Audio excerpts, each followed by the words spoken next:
إن الحمد لله نحمده ونستعينه ونستغفره ونعوذ بالله من شرور أنفسنا ومن سيئات أعمالنا من يهده الله فلا مضل له ومن يضلل فلا هادي له وأشهد أن لا إله إلا الله وحده لا شريك له وأشهد أن محمدًا عبده ورسوله فأعوذ بالله السميع العليم من الشيطان الرجيم من همزه ونفخه ونفثه بسم الله الرحمن الرحيم يا أيها الذين آمنوا اتقوا الله حق تقاته ولا تموتن إلا وأنتم مسلمون يا أيها الناس اتقوا ربكم الذي خلقكم من نفس واحدة وخلق منها زوجها وبث منهما رجالا كثيرا ونساء واتقوا الله الذي تساءلون به والأرحام إن الله كان عليكم رقيبا يا أيها الذين آمنوا اتقوا الله وقولوا قولا سديدا يصلح لكم أعمالكم ويغفر لكم ذنوبكم ومن يطع الله ورسوله فقد فاز فوزا عظيما أما بعد فإن خير الحديث كتاب الله وخير الهدي هدي محمد صلى الله عليه وسلم وشر الأمور محدثاتها وكل محدثة بدعة وكل بدعة ضلالة وكل ضلالة في النار فأعوذ بالله من الشيطان الرجيم بسم الله الرحمن الرحيم قاف والقرآن المجيد بل عجبوا أن جاءهم منذر منهم فقال الكافرون هذا شيء عجيب أإذا متنا وكنا ترابا ذلك رجع بعيد قد علمنا ما تنقص الأرض منهم وعندنا كتاب حفيظ وقال تبارك وتعالى في موضع آخر إن هذا القرآن يهدي للتي هي أقوم ويبشر المؤمنين الذين يعملون الصالحات أن لهم أجرا كبيرا وأن الذين لا يؤمنون بالآخرة أعتدنا لهم عذابا أليما۔ معزز حاضرین، خطبہ مسنونہ کے بعد سورۃ بنی اسرائیل کی دو آیتیں آپ کے سامنے پڑھی گئی ہیں۔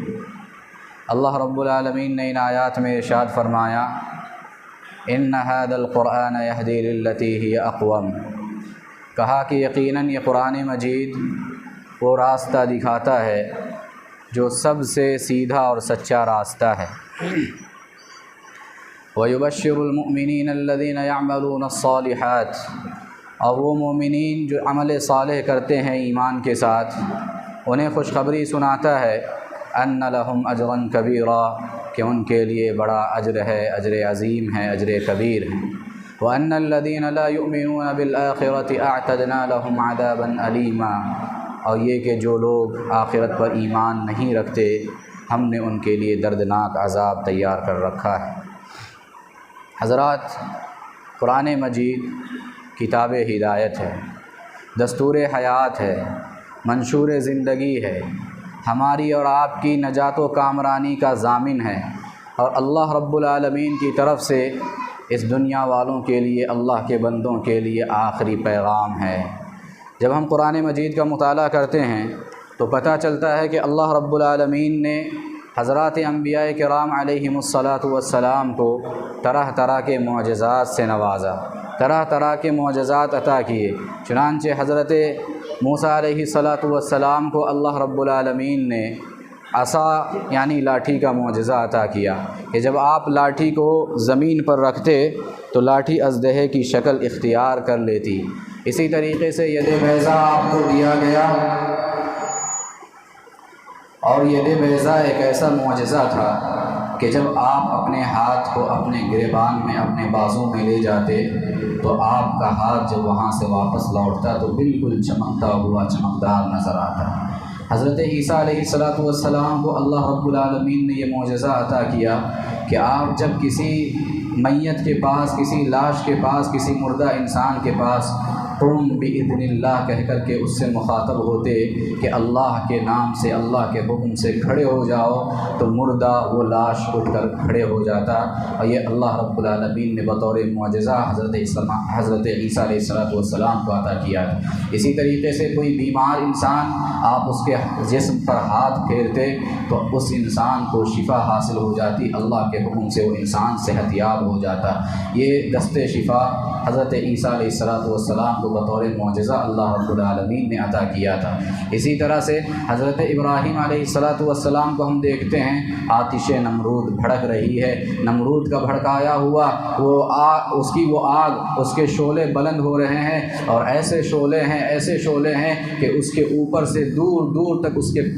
پرندے بھی اس کے اوپر سے گزر نہیں سکتے، لیکن حضرت ابراہیم علیہ السلام پرسکون انداز میں اطمینان کے ساتھ اس آگ کے اندر موجود ہے، کسی قسم کا کوئی مسئلہ نہیں ہے۔ حضرت صالح علیہ السلام کو ہم دیکھتے ہیں، قرآن مجید بتلاتا ہے کہ ان کے قوم نے ان سے مطالبہ کیا کہ کوئی معجزہ دکھایا جائے، چنانچہ حضرت صالح علیہ السلام نے اللہ سے دعا کی، اللہ رب العالمین نے چٹان کے اندر سے، پہاڑ کے اندر سے ایک حاملہ اونٹنی کو نکال دیا۔ یہ اللہ رب العالمین کی جانب سے معجزہ تھا جو حضرت صالح علیہ السلام کو دیا گیا۔ اس طرح سے حضرات انبیاء کرام علیہم السلام کو طرح طرح کے معجزات دیے گئے، طرح طرح کے معجزات کے ذریعے سے ان کی تائید کی گئی، اس لیے تاکہ قوم کے لوگ ان معجزات کو کم سے کم دیکھ کر کے، محسوس کر کے ان نبیوں کی تائید کریں، ان پر ایمان لے آئے، اور انہیں یہ یقین ہو جائے کہ یہ جو ہستیاں ہیں، یہ جو شخصیتیں ہیں، جو یقینی معنوں میں اللہ رب العالمین کی جانب سے بھیجے ہوئے رسول ہیں، یہ اللہ کے بھیجے ہوئے پیغمبر ہیں۔ اسی طریقے سے پیارے نبی صلی اللہ علیہ وسلم کو بہت سے معجزات دیے گئے۔ آپ صلی اللہ علیہ وسلم کا مشہور معجزہ یہ ہے کہ آپ نے اپنی انگلی کے اشارے سے چاند کے 2 ٹکڑے کیے۔ کتب احادیث کے اندر، کتب تفاسیر کے اندر یہ چیزیں موجود ہے۔ اسی طریقے سے آپ صلی اللہ علیہ وسلم جب کسی کھانے کے اندر اپنا ہاتھ ڈالتے یا انگلی ڈالتے، اس چیز کے اندر برکت پیدا ہو جاتی، اور بمشکل ایک آدمی کے کھانے کا کھانا وہ کئی جماعتوں کے لیے کافی ہو جایا کرتا تھا۔ اس طریقے سے مختلف معجزات پیارے نبی صلی اللہ علیہ وسلم کو دیے گئے۔ لیکن آپ کو یہ سن کر حیرانی ہوگی، آپ کو یہ سن کر تعجب ہوگا کہ پیارے نبی صلی اللہ علیہ وسلم کو جو معجزات دیے گئے، ان معجزات میں سب سے بڑا معجزہ اور سب سے بڑا معجزہ جو تھا وہ قرآن مجید کا معجزہ تھا۔ سب سے بڑا معجزہ آپ کا قرآن مجید کا، اس سے بڑا کوئی معجزہ نہیں، اس سے بڑی کوئی چیز نہیں، اس سے بڑا کوئی کلام نہیں، اور اس سے بڑی کوئی اور چیز نہیں ہو سکتی۔ پیارے نبی صلی اللہ علیہ وسلم کو دیا گیا سب سے بڑا معجزہ قرآن مجید تھا۔ قرآن مجید میں اللہ رب العالمین نے کفار قریش کے، کفار مکہ کے حالات بیان کیے ہیں۔ انہوں نے پیارے نبی صلی اللہ علیہ وسلم کے سلسلے میں یہ کہا کہ اگر یہ نبی ہیں تو انہیں ان کے رب کی جانب سے کوئی نشانی کیوں نہیں ملی، کوئی معجزہ کیوں نہیں ملا؟ وقالوا لولا انزل علیہ آیات من ربہ، اس طرح کی بات انہوں نے کی۔ اللہ رب العالمین نے اس کا جواب دیتے ہوئے کہا اولم یکفہم انا انزلنا علیک الکتاب یتلی علیہم، اولم یکفہم انا انزلنا علیک الکتاب یتلی علیہم، کہ کیا یہ لوگ قرآن مجید کے رہتے ہوئے آپ سے معجزے کا مطالبہ کرتے ہیں؟ کیا قرآن مجید ان کے لیے کافی نہیں ہے؟ قرآن کو سنتے ہیں، قرآن کو لوگوں کے پڑھتے ہوئے دیکھتے ہیں، اس کی آیتیں ان کے سماعتوں سے ٹکراتی ہیں، اس کے معنی و مفہوم کو وہ جانتے ہیں، کیا اس کے باوجود بھی انہیں کسی معجزے کی ضرورت ہے؟ اولم یکفہم انا انزلنا علیک الکتاب یتلی علیہم، کیا قرآن مجید جو آپ پہ نازل کیا گیا ہے، یہ قرآن مجید جس کی تلاوت ان کے سامنے کی جاتی ہے، کیا ہدایت کے لیے یہ معجزہ کافی نہیں ہے؟ قرآن مجید سب سے بڑا معجزہ ہے جو پیارے نبی صلی اللہ علیہ وسلم کو دیا گیا۔ اور حضرات، اس معجزے کا ظہور خاص طور پہ اس وقت ہوا، اور اس کی خصوصیت اس وقت پوری طرح سے ظاہر و باہر ہوئی جب عرب کے بدوؤں نے تہذیب و تمدن سے عاری لوگوں نے اور اونٹوں اور بکریوں کے چرانے والوں نے اس قرآن مجید کو گلے سے لگایا، اس کی تعلیمات کو اپنایا، اسے اپنا حرز جاں بنایا، اس کی تعلیمات کو گلے سے لگا کر کے اس کے احکامات کو اپنی عملی زندگی میں نافذ کرنے لگے۔ پھر دیکھیے ایک ایسی قوم کہ جس کے پاس نہ کوئی تہذیب، نہ کوئی تمدن، نہ جینے کا سلیقہ، نہ مرنے کا قرینہ، لیکن جب یہی قوم جو تاریخ کی سب سے بدترین قوم ہے، سب سے پچھڑی ہوئی قوم ہے، سب سے ذلیل قوم ہے، سب سے ان پڑھ قوم ہے، سب سے امی قوم ہے،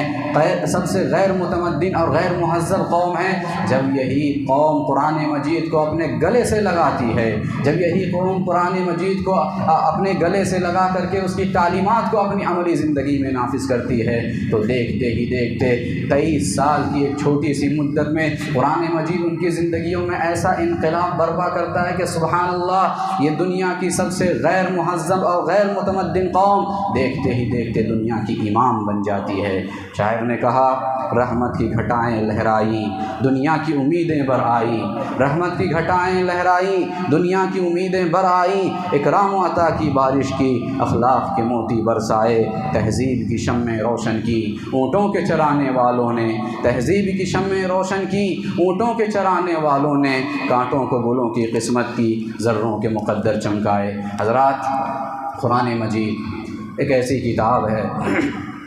کہ اس کی عظمت اور کمال کو اگر ہمیں سمجھنا ہے تو قرآن مجید کو سمجھنا پڑے گا، اس کو پڑھنا پڑے گا، اور صرف تلاوت کی حد تک اسے نہیں پڑھنا پڑے گا، بلکہ قرآن مجید کو سمجھنے کے لیے اس کے معنی و مطلب کو سمجھنا پڑے گا، اس کے ترجمے کو پڑھنا پڑے گا، اس کے ترجمے کو سیکھنا پڑے گا۔ اور جب ہم قرآن مجید کو اس کے معنی و مفہوم کے ساتھ سمجھیں گے، گزشتہ خطبے میں آپ نے دیکھا مہمان خطیب نے اس موضوع پہ مختصر انداز میں کیسی بلیغ خطاب کیا، کیسا بلیغ خطبہ تھا، لیکن بدقسمتی سے مائک کا مسئلہ آیا۔ لیکن حضرات، قرآن مجید واقعی ایک ایسا موضوع ہے، ایک ایسی کتاب ہے کہ جس پر جتنا بولا جائے اتنا کم ہے۔ ہماری اور آپ کی ترقی کا ضامن یہی ہے، ہمارے اور آپ کا دستور حیات یہی ہے، ہمارے اور آپ کا منشور زندگی یہی ہے۔ اگر ہم قرآن مجید کو پڑھنا چاہتے ہیں تو اس کے مطلب اور معنی کے ساتھ پڑھیں، اس کے ترجمے کے ساتھ اسے پڑھیں۔ جب ہم قرآن مجید کو اس کے معنی و مفہوم کے ساتھ سمجھیں گے، پڑھیں گے، تو آپ کو یہ پتہ چلے گا، یہ محسوس ہوگا کہ قرآن مجید آپ سے خطاب کر رہا ہے، آپ سے خطاب کر رہا ہے، آپ کے مسائل پہ گفتگو کر رہا ہے، چاہے وہ ہمارے ذاتی مسائل ہوں، ہمارے ملی مسائل ہوں، ہمارے سماجی مسائل ہوں، ہمارے ملکی مسائل ہو یا عالمی مسائل ہو، زندگی میں جو مسائل ہیں، آپ اگر قرآن مجید کو ترجمے کے ساتھ پڑھیں گے تو آپ دیکھیں گے کہ قرآن مجید ہم سے اور آپ سے گفتگو کر رہا ہے۔ علامہ قرطبی رحمہ اللہ کی ایک واقعہ انہوں نے اپنی کتاب میں نقل کیا ہے۔ تاتاری ایک قوم گزری ہے، تاتاری قوم تاریخ کے اندر ایک ظالم اور جابر قوم، سفاک ترین قوم تاریخ اسلام کے اندر، ایک ایسی قوم کہ جس نے مسلمانوں بغداد پہ حملہ کیا جو مسلمانوں کا دارالحکومت تھا، اور ایسا حملہ کیا کہ مسلمانوں کی اینٹ سے اینٹ بجا کر رکھ دی، پورے بغداد شہر کو تہس نہس کر کے رکھ دیا۔ لیکن اللہ کا کرنا ایسا ہوا کہ ان میں سے ایک بادشاہ کو، ایک حکمران کو اللہ رب العالمین نے کلمے کی توفیق دی، اسلام کی توفیق دی، وہ اسلام قبول کر کے مشرف اسلام ہو گیا، مسلمان ہو گیا۔ امام قرطبی رحمہ اللہ فرماتے ہیں، اپنا ایک واقعہ بیان کرتے ہیں کہ جب تاتاریوں نے بغداد پہ حملہ کیا تھا، دارالسلطنت پہ، اس وقت کا واقعہ ہے کہ 2 تاتاری مجھے قتل کرنے کے لیے میرے پاس آئے اور مجھے پکڑنے کی کوشش کرنے لگے۔ میں ان سے جان چھڑانے کے لیے بھاگنے لگا، میں بھاگتا جا رہا ہوں اور پیچھے سے یہ دونوں تاتاری دوڑتے چلے آ رہے ہیں مجھے پکڑنے کے لیے۔ جب تک مجھ میں طاقت تھی، سکت تھی، میں بھاگتا گیا، دوڑتا گیا، لیکن جب طاقت جواب دے گئی میں ایک جگہ پہ بیٹھ گیا۔ بیٹھا تو دیکھا کہ وہ تاتاری بدستور میری جانب بڑھتے ہوئے آ رہے ہیں، مجھے مارنے کی کوشش کرتے ہوئے آ رہے ہیں۔ امام قرطبی رحمہ اللہ کہتے ہیں کہ میں جب بیٹھا، اچانک سے میری زبان پہ سورہ یاسین کی یہ آیت جاری ہو گئی، وَجَعَلْنَا مِن بَيْنِ أَيْدِيهِمْ سَدًّا وَمِنْ خَلْفِهِمْ سَدًّا فَأَغْشَيْنَاهُمْ فَهُمْ لَا يُبْصِرُونَ۔ اللہ رب العالمین فرماتا ہے ہم نے ان کے آگے بھی ایک رکاوٹ پیدا کر دی، ان کے پیچھے بھی ایک رکاوٹ پیدا کر دی، ہم نے ان کو پوری طریقے سے ڈھانک دیا، فَهُمْ لَا يُبْصِرُونَ، پھر وہ دیکھ نہیں سکتے تھے۔ امام قرطبی کہتے ہیں جب میری زبان پہ یہ آیت جاری ہوئی، میں نے حیرت انگیز طور پہ دیکھا، میں نے تعجب کے ساتھ دیکھا کہ وہ دونوں تاتاری میری نگاہوں کے سامنے سے گزر گئے ہیں، آگے تک چلے گئے ہیں، حالانکہ مجھے پکڑنے آئے تھے، وہ مجھے نظر نہیں، وہ مجھے دیکھ نہیں پا رہے تھے، اور مجھے پکڑنے کے چکر میں وہ مجھ سے آگے نکل چکے تھے۔ حضرات، قرآن مجید کو اگر ہم پڑھیں گے تو لگے گا کہ قرآن مجید ہمارے مسائل پہ گفتگو کر رہا ہے اور ہمارے درد کا مداوا ہے۔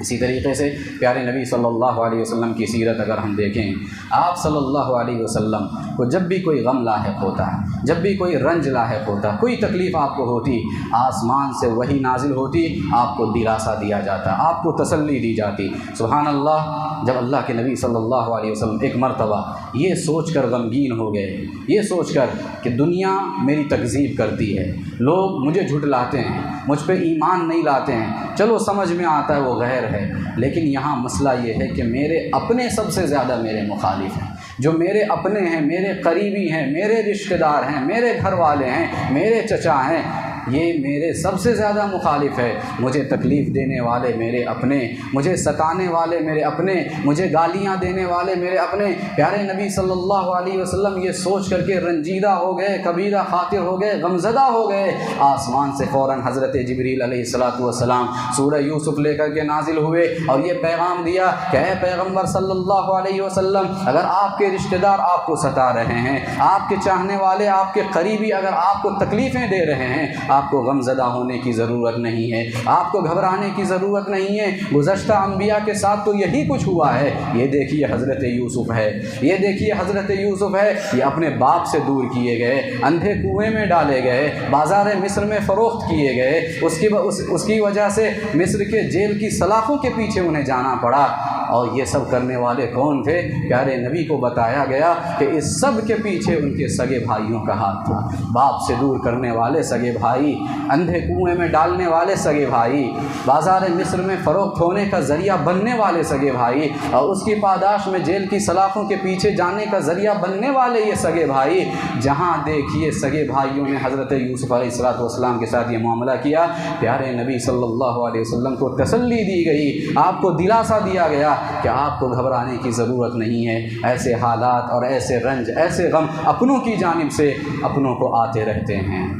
جب ہم قرآن پڑھیں گے، ہمارے لیے اس کے اندر درد کا مداوا ہے، ہماری تکلیفوں کا اس کے اندر سامان ہے، ہمارے رنج و غم کا اس کے اندر دلاسا اور تسلی ہے۔ جب ہم قرآن پڑھیں گے تو دیکھیں گے قرآن مجید ہمارے مسائل سے گفتگو کر رہا ہے۔ اسی طریقے سے حضرات، قرآن مجید جیسا کہ ہم نے کہا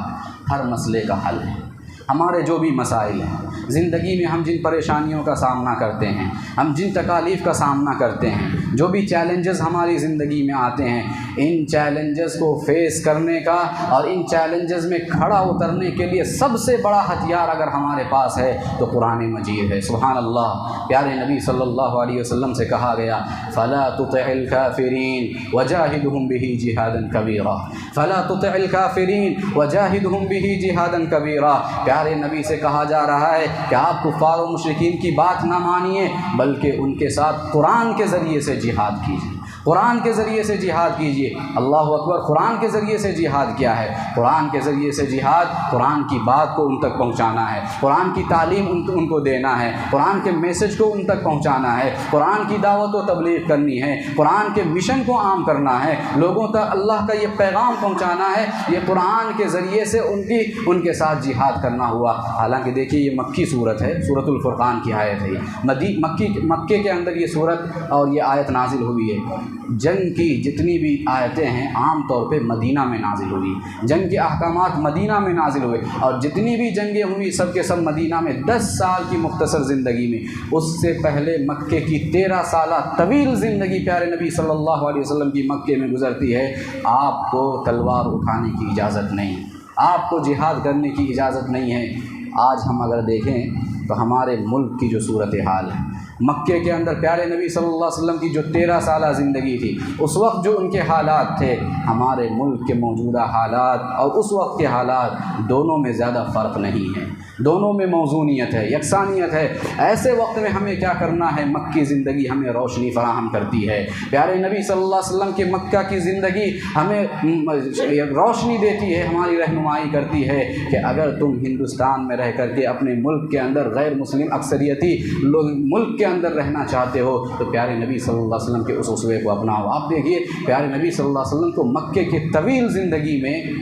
کبھی بھی جہاد کا حکم نہیں دیا گیا، کبھی بھی تلوار اٹھانے کا حکم نہیں دیا گیا، حالانکہ زیادہ مسائل یہیں پہ تھے، بڑے سے بڑا دشمن آپ کا یہیں پہ تھا، آپ کے صحابہ کو ستانے والے، آپ کو زد و کوب کرنے والے، طرح طرح کی پریشانیاں مکے کے اندر آپ کی زندگی میں تھی، لیکن پیارے نبی صلی اللہ علیہ وسلم کو اس سب کے باوجود اس کی اجازت نہیں دی گئی، بلکہ آپ سے کہا گیا فَلَا تُطِعِ الْكَافِرِينَ وَجَاهِدْهُمْ بِهِ جِهَادًا كَبِيرًا، آپ کافروں کی بات نہ مانیے، ہاں قرآن کے ذریعے سے آپ ان سے جہاد کیجیے، قرآن کی دعوت کو عام کرنا ہے، قرآن کے پیغام کو لوگوں تک پہنچانا ہے، قرآن میں اپنے مسائل کا حل تلاش کرنا ہے، قرآن میں ساری چیزیں موجود ہے۔ پیارے نبی صلی اللہ علیہ وسلم نے ایسا کیا بھی، آپ دیکھیے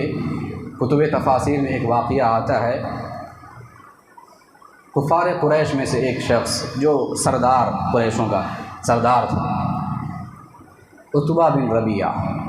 پیارے نبی صلی اللہ علیہ وسلم کے پاس جاتا ہے، آپ خانہ کعبہ سے ٹیک لگائے دیوار سے بیٹھے ہوئے ہیں مکے کے اندر،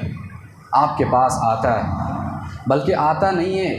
جتنے بھی کفار و مشرکین ہیں، مکہ کے دیگر سرداران ہیں، وہ اس کو بھیجتے ہیں پیارے نبی صلی اللہ علیہ وسلم کے پاس، کہ عتبہ بڑا ذہین فتین اور اچھا انسان تھا، سردار انسان تھا، اس نے سوچا کہ اس کو بھیج کر کے محمد کے پاس دیکھتے ہیں، شاید ہمارے مسئلے کا حل ہو جائے۔ وہ آیا اللہ کے نبی صلی اللہ علیہ وسلم کے پاس اور آ کر کے کہنے لگا کہ دیکھیے آپ نے جس مشن کا آغاز کیا ہے، یعنی اسلام کی تبلیغ، آپ ایک نیا دین لے کر کے آئے، آپ کی وجہ سے ہمارے معاشرے کے اندر انتشار پیدا ہو گیا، اختلاف پیدا ہو گیا ہے، بھائی بھائی سے جدا ہو گیا، بہن بہن سے جدا ہو گئی ہے، بچے والدین سے جدا ہو گئے، والدین بچوں سے جدا ہو گئے، شوہر بیوی سے اختلاف کر رہی ہے اور بیوی شوہر سے اختلاف کر رہی ہے، یہ اور اس طرح کے حوالے الزامات پیارے نبی صلی اللہ علیہ وسلم پہ اس نے لگائے، اور اس سب کے حوالے سے اس نے یہ کہا کہ اگر اس سب کے پیچھے آپ کا مقصد اگر یہ ہے کہ آپ سرداری حاصل کرنا چاہتے ہیں، یعنی یہ کام کر کے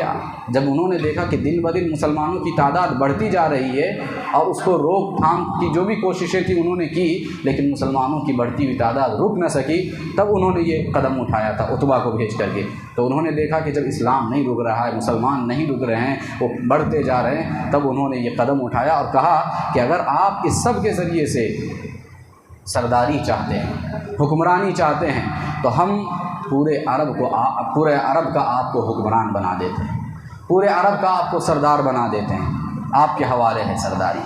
اور اگر آپ اس سب کے پیچھے آپ کا مقصد کسی حسین و جمیل عورت سے نکاح کرنا ہے، شادی کرنا ہے، اس کو حاصل کرنا ہے، تو ایک نہیں ایسی 10 عورتوں کا آپ کے لیے انتظام کر دیتے ہیں، آپ اس کے ساتھ زندگی گزاریے، ہم خود اپنے طور پہ انتظام کریں گے۔ اسی طریقے سے اس نے کہا کہ اگر اس سب کے پیچھے آپ کا مقصد یہ ہے کہ آپ مال و دولت کمانا چاہتے ہیں، دولت حاصل کرنا چاہتے ہیں، تو ہم اس کا بھی انتظام کر دیتے ہیں، سارے عرب کے خزانے آپ کے قدموں میں ہم ڈھیر کر دیتے ہیں، نچھاور کر دیتے ہیں۔ اور پھر آخر میں اس نے کہا کہ اگر یہ سب بھی نہیں، اگر آپ کے عقل میں نعوذ باللہ کوئی فتور آ گیا ہے، کوئی کمی آ گئی ہے، ذہنی اعتبار سے آپ صحیح نہیں ہیں، تو آپ کہیے عرب کے ماہر ڈاکٹروں سے، حکیموں سے اور طبیبوں سے ہم آپ کا علاج کروا دیتے ہیں۔ پیارے نبی صلی اللہ علیہ وسلم اس کی بات غور سے سنتے رہے، خاموشی کے ساتھ۔ جب اس نے اپنی بات مکمل کر لی، آپ نے اس سے پوچھا کیا تم نے اپنی بات مکمل کر لی؟ اس نے کہا ہاں میں نے اپنی بات مکمل کر لی۔ اس کے بعد پیارے نبی صلی اللہ علیہ وسلم نے کچھ نہیں کہا جواب میں،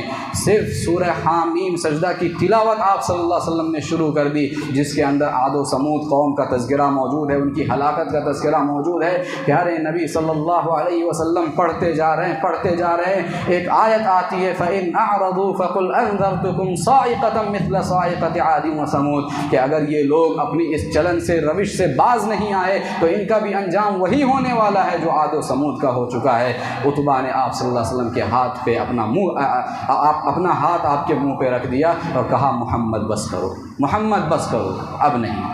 عتبہ سمجھ گیا قرآن مجید کے اندر کیا تاثیر ہے، اور وہ یہ سمجھتا تھا کہ آپ صلی اللہ علیہ وسلم اگر اپنی زبان سے کچھ کہیں تو اس کا وجود میں آنا ضروری ہے، ایسا ہو ہی نہیں سکتا کہ آپ کی زبان سے الفاظ نکلے اور وہ مکمل نہ وہ ہو کر کے ہی رہے گا۔ اس نے آپ کے منہ پہ ہاتھ رکھ دیا اور پھر واپس لوٹا۔ کفار قریش انتظار کر رہے تھے کہ عتبہ آئے گا، ہمارا ذہین و فتین آدمی ہے، مسئلے کا حل نکال کے ضرور آئے گا، لیکن آتا ہوا دیکھا، اترا ہوا چہرہ اس کا دیکھا، کہنے لگے کہ لگتا ہے کہ عتبہ کے اوپر بھی محمد کا جادو چل گیا۔ حضرات یہ واقعہ کیا بتاتا ہے؟ یہ واقعہ بتاتا ہے کہ قرآن مجید ہمارے مسائل کا حل ہے،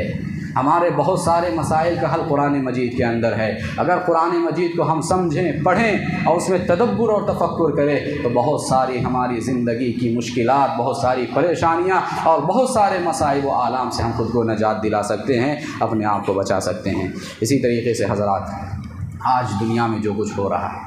آج دنیا میں جو کچھ ہو رہا ہے، چاہے ہمارے ملک کے اندر ہو، ملک سے باہر، عالمی پیمانے پہ ہو، جو کچھ بھی ہو رہا ہے، آپ دیکھیے ایک چیز خاص طور پہ آج کے حالات کے تناظر میں ہم یہ کہہ سکتے ہیں کہ دنیا پوری طریقے سے میدان جنگ بنی ہوئی ہے۔ پوری دنیا میدان جنگ بنی ہوئی ہے، جہاں دیکھو وہاں دہشت گردی کے واقعات، جہاں دیکھو طرح طرح کی لڑائیاں، طرح طرح کا انتشار، خلفشار، ادھر سے ادھر، ادھر سے ادھر، ایک ملک دوسرے ملک پہ حملہ کر رہا ہے، ایک علاقہ دوسرے علاقے پہ حملہ۔ یہ ماحول آج اس دنیا کے اندر بنا ہوا ہے، پوری دنیا میدان جنگ بنی ہوئی ہے۔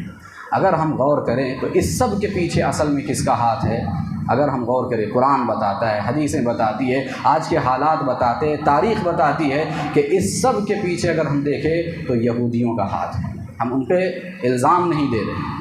ایسا نہیں کہ ہم قصوروار نہیں ہیں، قصوروار ہم بھی ہیں، جتنے وہ قصوروار ہیں اتنے ہم بھی قصوروار ہیں، اپنی تباہی کے ہم بھی ذمہ دار ہیں، لیکن یہ ایک دوسرا موضوع ہے، اس پہ انشاءاللہ آگے گفتگو ہوگی۔ کہنا یہ ہے کہ آج دنیا میں جو کچھ بھی ہو رہا ہے وہ سب یہودیوں کے اشارے پہ ہو رہا ہے، یہودی کر رہے ہیں۔ آج دنیا کے اندر دیکھیے، پوری دنیا کا کنٹرول ان کے ہاتھ میں ہے، ذرائع ابلاغ، میڈیا ان کے ہاتھ میں ہے، تعلیمی سسٹم اور نظام جو ہے ایجوکیشن کا وہ ان کے ہاتھ میں ہے۔ اسی طریقے سے ہر چیز، معیشت، اکنامک ان کے ہاتھ میں، دنیا کی ساری چیز ان کے ہاتھ میں ہیں، اور دنیا میں اس وقت جو کچھ بھی ہو رہا ہے وہ جیسے چاہ رہے دنیا کو اپنی انگلی کے اشارے پہ نچا رہے ہیں۔ سارے منصوبے، ساری پلاننگ، ساری سازشیں ان کی ہے، اور ان کے ذریعے سے دنیا میں یہ سب ہو رہا ہے۔ اگر ہم قرآن مجید پڑھیں گے تو میں یہ بتانا چاہتا ہوں کہ اگر ہم قرآن مجید پڑھیں گے تو آپ کو پتہ چلے گا، ہم کو پتہ چلے گا کہ یہود آج کل جو کچھ بھی کر رہے ہیں، ان کے ساتھ جو بھی معاملہ ہو رہا ہے، اللہ رب العالمین نے قرآن مجید میں ان سب کے اشارے پہلے ہی دے دیے۔ سبحان اللہ، ان سب کے اشارے اللہ رب العالمین نے قرآن مجید میں پہلے دے دیے۔ سب سے پہلی بات دیکھیے، 2-3 مثالیں آپ کو دوں گا۔ تاریخ بتاتی ہے کہ یہود، انہیں کبھی بھی اجتماعیت نصیب نہیں ہوئی، یونٹی، اتحاد، اجتماعیت نصیب نہیں ہوئی۔ کبھی کوئی ملک انہیں حاصل نہیں ہوا، کبھی کوئی حکومت حاصل نہیں ہوئی۔ جب سے ان کا وجود ہوا تب سے لے کر 1947 تک، اسرائیل کے بننے تک، انہیں کوئی ملک نہیں، کوئی حکومت نہیں، کوئی علاقہ نہیں، کوئی اقتدار حاصل نہیں ہوا، بلکہ وہ در بدر کی ٹھوکریں کھاتے رہے، کبھی یہاں، کبھی وہاں، کبھی اس ملک میں، کبھی اس ملک میں، کچھ یہودی مغرب میں، کچھ مشرق میں، کچھ شمال میں، کچھ جنوب میں، یعنی اجتماعیت انہیں زندگی میں نصیب نہیں ہوئی۔ اور حکومت و اقتدار تو بعد کی بات ہے، مستقل طور پہ رہنے کے لیے کبھی کوئی ملک انہیں نصیب نہیں ہوا، در بدر کی ٹھوکریں کھاتے رہے۔ اگر ہم قرآن مجید پڑھیں گے آپ کو پتہ چلے گا کہ اللہ رب العالمین نے یہ اشارہ خود قرآن مجید میں کیا ہے ان کی اس کیفیت کا۔ اللہ نے کہا وَقَطَّعْنَاهُمْ فِي الْأَرْضِ أُمَمًا، سورۃ الاعراف، وَقَطَّعْنَاهُمْ فِي الْأَرْضِ أُمَمًا، ہم نے ان یہودیوں کو مختلف جماعتوں میں، ٹکڑیوں میں بانٹ دیا، تقسیم کر دیا، کچھ یہاں ہیں، کچھ وہاں ہیں، کچھ ادھر ہیں، کچھ ادھر ہیں۔ قرآن مجید میں اللہ رب العالمین نے اس حقیقت کو واضح کیا کہ ان کی یہ جو کیفیت ہے، یہ سب اللہ رب العالمین کے ذریعے سے اللہ رب العالمین نے پہلے ہی بیان کر دیا۔ وَقَطَّعْنَاهُمْ فِي الْأَرْضِ أُمَمًا۔ اسی طریقے سے دوسری بات، 1947 میں اسرائیل کا قیام عمل میں آیا، اس سے پہلے اس کا وجود نہیں تھا۔ فلسطین کے اندر ناجائز قبضہ کر کے حکومت کی بنیاد رکھی گئی، اور پھر دنیا بھر سے لوگ یہودی ہجرت کر کر کے، سفر کر کر کے وہاں پہ آنے لگے، اس علاقے کو آباد کرنے لگے، وہاں پہ بسنے لگے۔ اس سے پہلے اس کا کوئی وجود نہیں تھا۔ اگر ہم قرآن پڑھیں گے تو سورہ بنی اسرائیل میں ہم دیکھیں گے اللہ رب العالمین نے اس جانب بھی اشارہ کیا، فَإِذَا جَاءَ وَعْدُ الْآخِرَةِ جِئْنَا بِكُمْ لَفِيفًا، کہ جب دوسرا وعدہ ہمارا آئے گا ہم تم سب کو جمع کر کے ایک جگہ پہ لا کھڑا کریں گے۔ دنیا بھر سے 1947 جیسے وہ ملک بنا، دنیا بھر سے یہودی ہجرت کر کے، سفر کر کے وہاں پہ پہنچنے لگے، اور آج دنیا کے اندر اگرچہ اور جگہوں پر بھی یہودی موجود ہے، لیکن ایک بڑی تعداد ان کا جو مرکز ہے وہ یہی علاقہ ہے۔ قرآن مجید میں اللہ رب العالمین نے اس کی اشارے کیے۔ تیسری بات، ہم اور آپ جانتے ہیں تاریخ کے حوالے سے، ہٹلر 20ویں صدی کا نازی جرمنی، ہٹلر نے یہودیوں کو کیسے تباہ و تاراج کیا، ملیہ میٹ کر دیا، قتل عام کیا، اور تاریخی روایت ہے 60 لاکھ یہودیوں کو گیس چیمبر کے اندر بند کر کے اس نے ہمیشہ کے لیے موت کے گھاٹ اتار دیا۔ آپ اگر قرآن پڑھیں گے، قرآن مجید کے اندر اس کے اشارے موجود ہیں۔ ہٹلر نے اور اس سے پہلے اور اس کے بعد بھی بہت سارے لوگ وقتاً فوقتاً عمرہ حکمران اسے اس طرح کی سزا دیتے رہیں گے۔ اللہ رب العالمین نے اس کا اشارہ صاف لفظوں میں قرآن مجید میں کیا۔ اللہ نے کہا وَإِذْ تَأَذَّنَ رَبُّكَ لَيَبْعَثَنَّ عَلَيْهِمْ إِلَى يَوْمِ الْقِيَامَةِ مَنْ يَسُومُهُمْ سُوءَ الْعَذَابِ کہ اے پیغمبر صلی اللہ علیہ وسلم، آپ کے رب نے یہ اعلان کر دیا ہے، یہ فیصلہ کر دیا ہے کہ ہم ان یہودیوں پر وقتاً فوقتاً قیامت سے پہلے ایسے ایسے لوگوں کو مسلط کرتے رہیں گے جو ان کا جینا دو بھر کرتے رہیں گے اور طرح طرح سے انہیں عذاب اور سزا دیتے رہیں گے۔ اللہ رب العالمین نے اس کا تذکرہ کر دیا۔ اسی طریقے سے ایک چوتھی بات، انہیں تاریخ میں اگر ہم دیکھیں تو یہود جو ہے دنیا کے اندر سب سے ذلیل اور رسوا قوم کی حیثیت سے رہی ہے۔ پوری تاریخ قرآن مجید بھی بتاتا ہے اور تاریخ بھی بتاتی ہے، دنیا کے اندر سب سے ذلیل اور رسوا قوم کے طور پہ ہمیشہ یہ جانی جاتی رہی ہے۔ لیکن اس قوم کو عزت بھی حاصل ہو سکتی ہے، اس قوم کو عزت بھی حاصل ہو سکتی ہے، وہ سربلندی بھی حاصل کر سکتے ہیں، ترقی اور عروج بھی انہیں حاصل ہو سکتا ہے، لیکن کب؟ اللہ رب العالمین نے اس کا بھی اشارہ دیا۔ ایک صورت ہے اس کی، 2 صورتیں قرآن میں بیان ہوئی۔ ایک صورت جو اس وقت ہم دنیا میں دیکھ رہے ہیں، یہ دنیا میں سب سے ذلیل اور رسوا قوم ہے، کبھی انہیں عزت نصیب نہیں ہوئی، لیکن مستقبل میں عزت نصیب ہو سکتی ہے۔ اس کی ایک شرط ہے اور وہ شرط یہ ہے کہ دنیا کی طاقتیں مل کر کے اسے سپورٹ کرے، اس کو حمایت کرے اور اس کی تائید کرے۔ آج دنیا کے اندر جو اسرائیل ریاست قائم ہے، کیا یہودیوں نے اپنے بل پہ قائم کیا ہے؟ اپنے بل پہ قائم نہیں کیا اور کر بھی نہیں سکتے ہیں۔ دنیا کی سپر پاور طاقتیں اس کے پیچھے ہیں، امریکہ، برطانیہ، فرانس، جرمن، رشیا اور نہ جانے کون کون سے ممالک، بلکہ اکثر یورپی ممالک اور ایسٹرن ویسٹرن کنٹریز ساری اس کی حمایت میں لگی ہوئی ہے، سب اس کے سپورٹ میں لگے ہوئے ہیں۔ تب جا کر کے اسرائیل عربوں کے درمیان میں کھڑا ہوا ہے، ورنہ اس کے اندر اتنی سکت نہیں ہے۔ اگر ہم قرآن پڑھیں گے تو اللہ رب العالمین ہمیں بتا رہا ہے کہ اللہ رب العالمین نے یہ سارے اشارے قرآن میں واضح لفظوں کے ساتھ دیے ہیں۔ اللہ فرماتا ہے ضربت علیہم الذلۃ والمسکنہ وباؤوا بغضب من اللہ، ضربت علیہم الذلۃ اینما ثقفوا الا بحبل من اللہ وحبل من الناس، کہا کہ یہودیوں پر ذلت و رسوائی تھوپ دی گئی ہے، ان کا مقدر بنا دی گئی ہے، یہ جہاں کہیں بھی رہے ذلیل و رسوا رہیں گے۔ لیکن 2 چیزیں ہیں، 2 صورتیں ہیں جو انہیں اس ذلت سے بچا سکتی ہے۔ ایک تو یہ کہ اللہ کی رسی کو مضبوطی سے تھام لے، یعنی مسلمان ہو جائے، اور اگر یہ نہیں تو دوسری صورت یہ ہو سکتی ہے کہ لوگوں کی تائید انہیں حاصل ہو جائے، لوگوں کا سپورٹ انہیں حاصل ہو جائے، لوگوں کی مدد انہیں حاصل ہو جائے۔ اگر یہ صورت بھی حاصل ہو جائے گی تو پھر وہ عزت کی زندگی گزار سکتے ہیں۔ اور آج جو کچھ بھی ہے وہ سب ہماری نگاہوں کے سامنے، اللہ رب العالمین نے صاف لفظوں میں اس کا ذکر فرمایا ہے۔ 5ویں بات میں آپ کو بتا کر کے بات ختم کروں گا۔ یہود کے حوالے سے یہ بات ہم اور آپ محسوس کرتے ہیں اور قرآن نے بھی بیان کیا کہ جہاں کہیں بھی یہ قوم رہے گی، تاریخ بھی بتاتی ہے، جہاں کہیں بھی یہ قوم رہے گی یہ جنگ کے شعلے بھڑکاتی رہے گی، جنگ کے شعلے بھڑکاتی رہے گی، لوگوں کو آپس میں لڑاتی رہے گی، لوگوں سے لڑتی رہے گی، زمین میں فساد اور بگاڑ پیدا کرتی رہے گی۔ یہ اس قوم کی فطرت ہے، بلکہ ہمارے ملک کے اندر بھی بعض تنظیمیں ایسی ہیں جن کے تانے بانے ان سے ملتے ہیں۔ حضرات، کہنا یہ ہے کہ یہ قوم جو ہے بنیادی طور پہ ان کی فطرت لڑائی والی فطرت، جھگڑے والی فطرت، فساد والی فطرت، یہ جہاں بھی رہیں گی